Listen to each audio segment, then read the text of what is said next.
السلام عليكم، اشتقنا لكم أحبتي بالله. إن شاء الله حكون معكم مرة ثانية بهذه القناة بفيديوهات إن شاء الله أخرى بالطريقة الرائعة، وهي تعليم اللغة الأجنبية. إن شاء الله سأركز على تعليم اللغة الأجنبية على طريقة الفلوجات، وأركز إن شاء الله على طريقة الفيديوهات التقنية وكل جديد حول التكنولوجيا إن شاء الله. في هذا الفيديو هذه فقرة اسألني.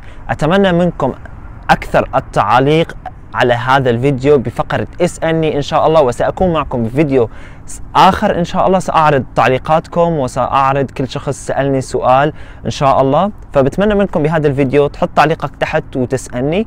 هذا هيك الفيديو حيكون فقط اسألني، وبتمنى منكم أحبتي بالله أنه تسألوني أي سؤال بدكم تسألوني، لأنه الفيديو الآخر حيكون الإجابة عن أسئلتكم للفيديو القادم إن شاء الله.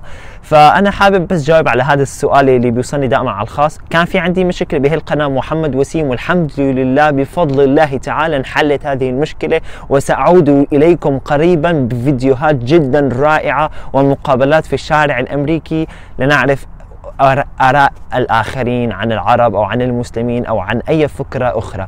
فإن شاء الله لن أطول عليكم في هذا الفيديو. أتمنى منكم النقر على زر لايك والضغط على زر الاشتراك في القناة إن لم تكن مشترك، وأتمنى منكم أن تسألني سؤالا بالتعليق، وسأعود إليكم في فيديو آخر. والسلام عليكم ورحمة الله وبركاته. I will see you guys in next video. أراكم في الفيديو القادم.